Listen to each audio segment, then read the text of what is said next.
Minstens 2000 huizen in Zeeland zijn geïsoleerd met een kankerverwekkend schuim. Na het aanbrengen hardt dit uit. Maar als het niet goed wordt aangebracht, kan dit schuim gas blijven lekken. En dat levert dus gezondheidsrisico's op. Straks meer daarover, net als over dit. Brand legt paardenstal in de as. En Reimerswaal blijft onder water.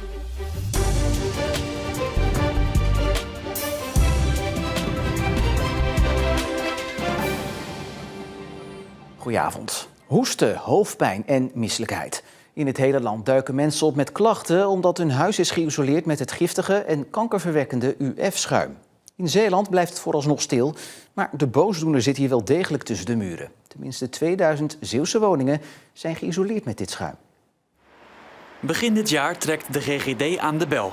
Het isolatiemateriaal UF-schuim stoot een gas uit dat op de lijst van zeer zorgwekkende stoffen staat. Formaldehydegas.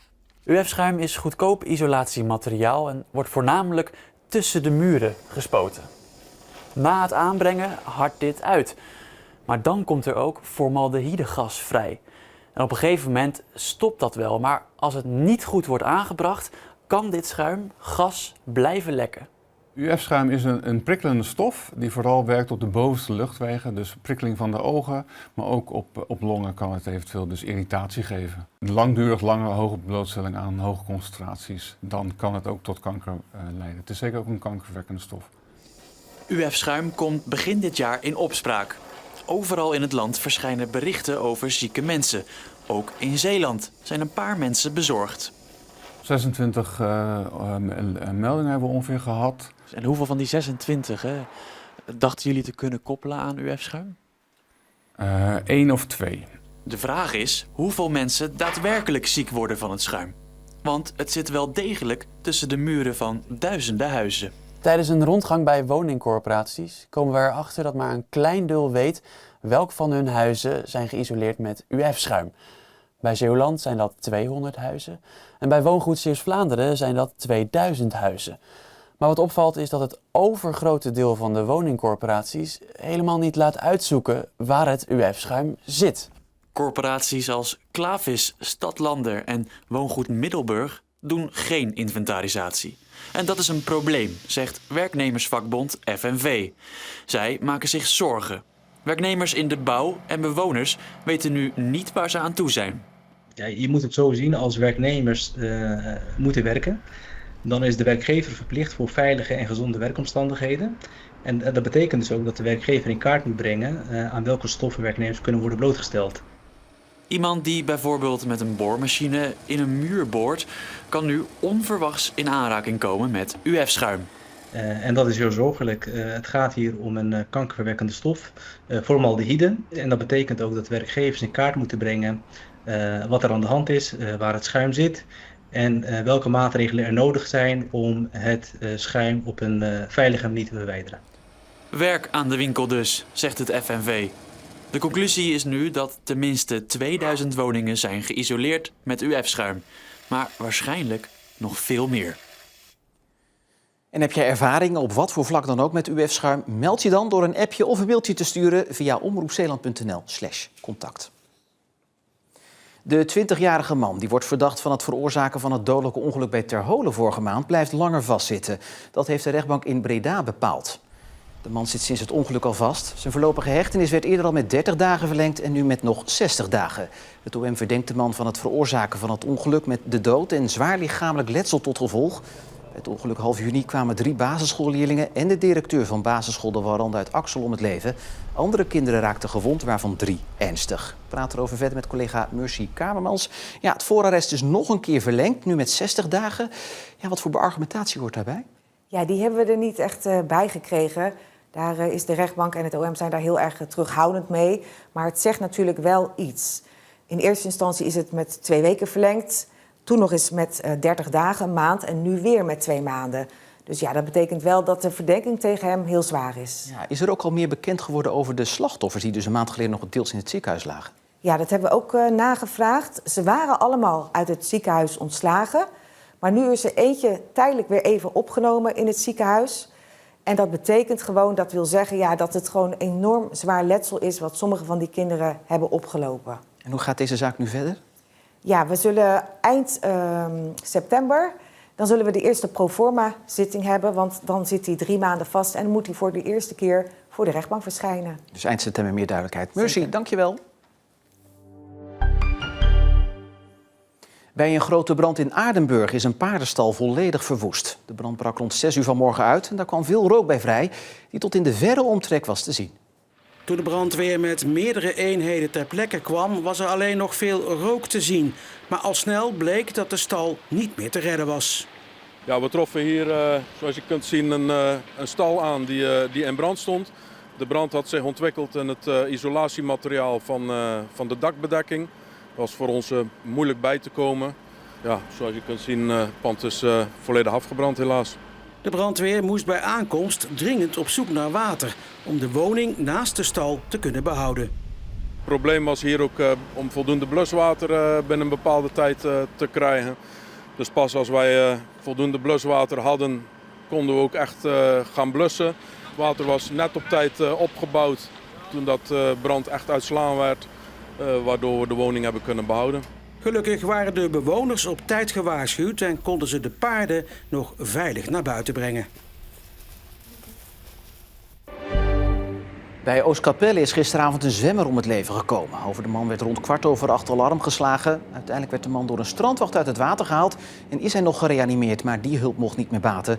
Over de oorzaak van het ongeval en de identiteit van het slachtoffer is niks bekendgemaakt. En de stichting Huifbed Rijden Walcheren hoeft niet te vrezen voor sluiting. Dat laat de gemeente Veeren weten. De stichting biedt therapeutisch paardrijden en huifbedrijden aan voor mensen met een beperking. Er ontstond onduidelijkheid over de toekomst omdat de stallen zonder de juiste vergunningen zijn gebouwd. Maar het college van B&W heeft nu unaniem besloten dat de maatschappelijke waarde groter is en dat er niet wordt gehandhaafd en er dus een uitzondering wordt gemaakt. Die uitzondering geldt zolang de stichting op de huidige locatie zit. Een prestigeproject was het. De verdronken stad Reimerswaal weer zichtbaar maken met een museum, een informatiecentrum en de contouren van de oude stad die uit het water zouden moeten herrijzen. Maar na jaren van onderzoeken, subsidies en gesprekken is er maar bar weinig van terechtgekomen. Hier aan de Oesterdam ligt de verdronken stad van Reimerswaal. Het was ooit de tweede grootste stad van Zeeland. En dat had alles te maken met wat ze afgroeven. Veen en turf en zout. Daar verdienden ze zoveel geld mee dat ze maar door bleven gaan met graven. Zoveel dat het een ondergang werd. De stad verdween onder de golven. En dat verhaal moest groots worden verteld, vindt de gemeente Tholen. Ja, er is in 2020 is er een architectenbureau ingeschakeld uit Bergen op Zoom om dat in kaart te brengen. Er zijn mensen geïnterviewd, mensen bij elkaar gebracht. En er waren plannen om de stad weer levendig te maken. Bijvoorbeeld door getijdenbakken te plaatsen in de contouren van de stad. Verder waren ook plannen voor aanlegsteigers aan beide zijden. Maar het kwam er allemaal niet. Dat komt in belangrijke mate door Rijkswaterstaat. Die beheert dit gebied en die heeft ook natuurverplichtingen. Verplichtingen om bijvoorbeeld de vogelstand op peil te houden. En daarvan heeft Rijkswaterstaat al jaren geleden gezegd dat het niet zo goed gaat met de vogelstand. En dat ze daardoor weinig ruimte ziet om in dit gebied veel meer ontwikkeling te doen. Maar de gemeente Tholen ging door. Het werd een prestigeproject. Zo'n €750.000 moest het allemaal gaan kosten. Ondanks de waarschuwingen van Rijkswaterstaat. Ik denk dat ze eigenlijk hadden moeten zeggen, jongens, stop er maar mee. Want dit gaan we nooit redden. Dat had misschien een heleboel gemeenschapsgeld gescheeld. Ja. Dus maar is dan Rijkswaterstaat hier nalatig in geweest door te zeggen van nou stop ermee? Of had de gemeente moeten doorvragen en zeggen van wat bedoelt u? Vind ik er wat moeilijk te beantwoorden. Ik ben er niet bij geweest. Maar ik denk dat als Rijkswaterstaat uiteindelijk de stekker eruit had getrokken, dat het gewoon gestopt was. En men daarin wat helderder had kunnen zijn dan in plaats van het wordt moeilijk. Gewoon, het gaat gewoon niet gebeuren. Maar de economie van Tholen verandert. En toerisme wordt een steeds belangrijkere inkomstenbron. De hele raad zag het plan wel zitten. Ik vind het jammer dat het er niet komt, want ik vond het een mooi plan. Wat zeker ook toerisme had aangetrokken. Zeker ook het soort toerisme wat we willen hebben. Maar ja goed, het geld dat is gewoon in het water gevallen. En dat is jammer, dat is echt jammer. De gemeente Tholen laat in een reactie weten dat ze erkennen dat hier bizar weinig mogelijk is. Toch denken ze dat het project nog wel succesvol kan zijn. Maar voor €750.000 is op dit moment alleen een stenen muur en wat picknickbanken gerealiseerd. Bij vakantieactiviteiten denk je al snel aan iets met de zon. Maar in het Stadhuismuseum in Zierikzee kan je deze zomer bouwen met Lego. Ik vind het echt superleuk eigenlijk. Het is gewoon heel leuk om steeds die stukjes op elkaar te klikken. En ook gewoon kijken waar wat moet. Dus heel leuk. Manu bouwt samen met zijn broer mee aan de replica van het oudste pand van Zierikzee, de Hanen. Zo moet hij eruit komen te zien, maar dan dus van Lego. Iedereen mag aan dit project meewerken. De broers hebben nu hun steentje bijgedragen en geven het over aan de volgende groep. En dat bouwen klinkt simpeler dan je denkt. Ik denk dat als je het hele gebouw wil afkrijgen, dat je wel echt een week nodig hebt. Want het is echt een groot ding. Desondanks moet het halverwege augustus klaar zijn. En waar de meesten op deze warme dagen en avonden de bank thuis verhuilen voor het strand, zijn er zo'n 600 mensen die de trappers verkiezen boven de badhanddoek. Zij stappen op hun fiets voor de fietsvierdaagse. Het weer hebben we goed uitgekozen. Alleen woensdag is het een beetje warm, maar dan mogen ze iets eerder starten. Vanwege de warmte kunnen de deelnemers de komende dagen al vanaf 8 uur starten. En ook niet onbelangrijk. Neem water mee. Zet een hoedje of een petje op. Of liever nog een helm met een hoedje of een petje. Maar of iedereen daar gehoor aan gaat geven? Ik heb een helm in mijn fietstas zitten. Want normaal moet je er natuurlijk ook op zetten, maar ik heb er zo'n gloeiende hekel aan een helm. Dus ik heb hem in mijn fietstas gestopt. Voor het geval dat er commentaar komt, dan kan ik hem altijd opzetten.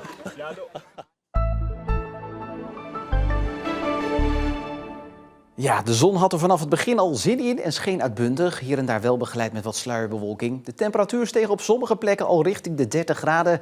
Morgen wordt die temperatuur wel gehaald in Zeeland. Het wordt dan tussen de 32 graden aan de kust tot 34 graden verder in het binnenland. Het blijft vooralsnog beperkt tot 1 hete zomerse dag. Want vanaf donderdag alweer koeler dankzij een westenwind en misschien zelfs een enkele regenbui. Dat zou toch wat zijn. Tot zover in ieder geval deze Zeeland Nu voor vandaag. Volg ons online voor het laatste Zeeuwse nieuws. Dat kan via onze app, de social media kanalen of onze site natuurlijk. Voor nu in ieder geval een fijne avond. Tot morgen.